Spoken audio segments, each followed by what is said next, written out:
This is one of the most unconventional tools that I regularly use for cross-stitching. Hi, I'm Ford and welcome to Caterpillar Cross Stitch. This week I'm going to be showing you some of the myriad ways that I use a tracing pad or light pad in cross stitch.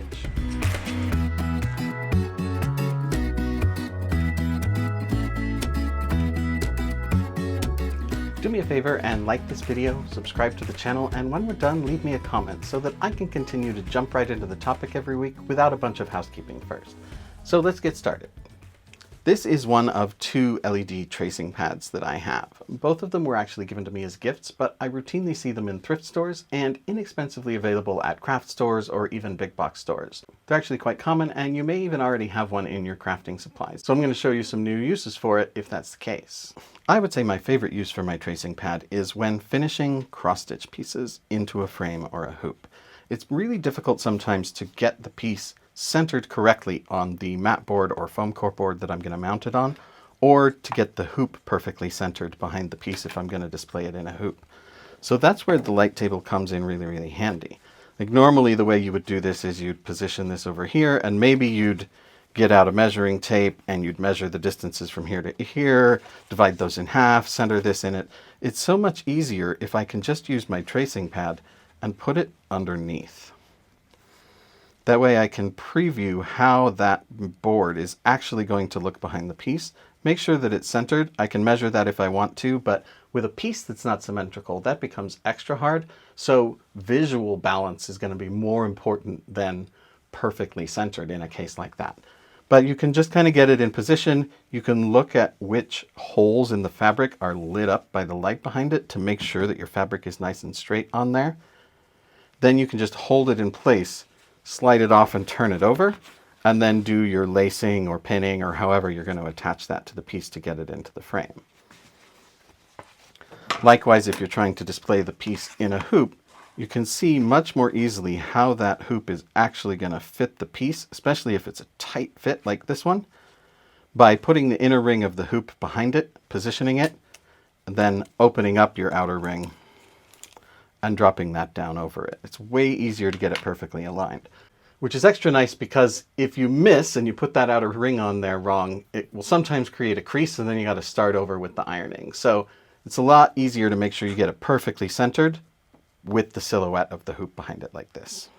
Make sure you don't miss out on the news of all the upcoming Caterpillar Cross Stitch retreats and socials and projects and stitch-alongs and that kind of stuff by signing up for our email newsletter.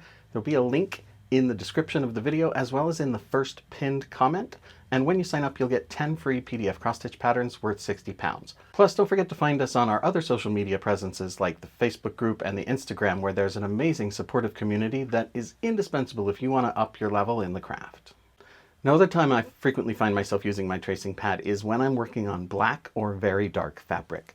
Having the light on the front of the project makes it a lot easier to see my stitches, but I find a really struggle with finding the actual hole in the fabric instead of accidentally splitting the weave or splitting one of my stitches when I'm working on dark fabric, because I can't see my fingers or my needle behind there. But if I put my tracing pad behind it on a low light setting, suddenly all of the holes in the fabric are much easier, and it's much easier to find my way up through there with my needle without piercing my fabric, so I get tidier stitches.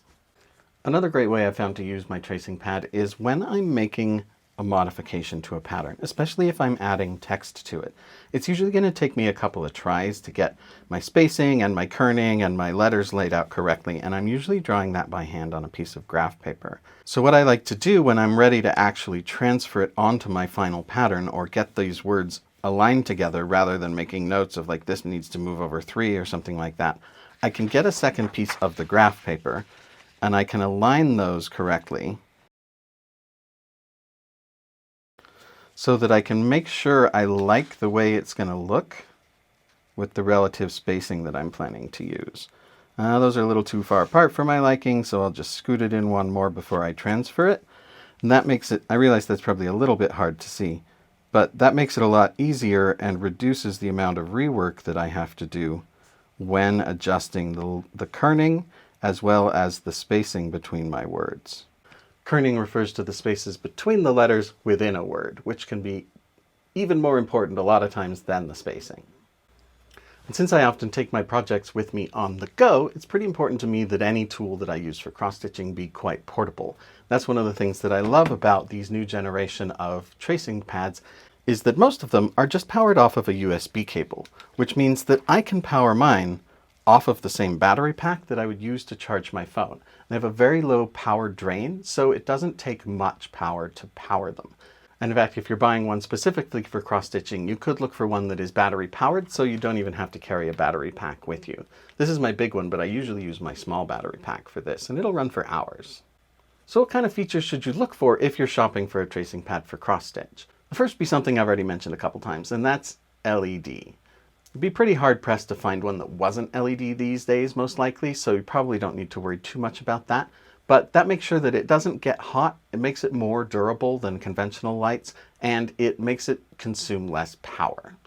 It also allows it to be a lot thinner, so you want to look for something that's somewhere around 1/4 of an inch or like 6 millimeters thick. And then it's pretty important to me that it be dimmable. It has various brightness settings. It doesn't need to be a continuous dimmable, but you're going to want at least a high, medium, and low brightness setting so that your light table can adapt to various stitching circumstances and various applications. If you're thinking of starting something new, did you know that Caterpillar also now has a crochet-based community? Find us on Facebook or on Instagram to get started with the same beginner-friendly kits and patterns and tremendous supportive community that you've come to know and love. So what if you don't have a tracing pad and you don't want to add another piece of equipment to your kit? What can you do to replicate the effect? Well, there are a few different things that I will use depending on which function I'm attempting to replace. If, for instance, I'm stitching on black fabric, I'll use the same light that I would normally use for stitching, but instead of positioning it directly over my stitching, I'll put it out to the side and I'll make sure that some of the light falls on a piece of paper or a piece of white cloth held in my lap. That will allow me to see the holes in my fabric much more clearly. Alternatively, you can use something like a phone, a tablet, or a laptop screen, open it up to a white page, like a blank page in Google Docs or something, and put that behind your project. It'll have a similar degree of brightness and make it easier for you to see those holes. And this is also something that I've done when I wished I had more light behind my project and didn't have my tracing pad with me. And when it comes to adjusting the positioning and kerning of letters when I'm bootstrapping a pattern like that, a north-facing window, or if you're in the southern hemisphere, a south-facing window, so you have indirect but bright light during the daytime, can work really, really well. But obviously that's a lot less portable than the tracing pad is. Now in the near future, I am going to do a full tutorial on spacing and kerning of text when creating it for yourself for a pattern like that, so keep an eye out for that. But that is all I have for you this week. I do want to thank you so much for watching. For Caterpillar Cross Stitch, my name is Ford, and I'll see you next week.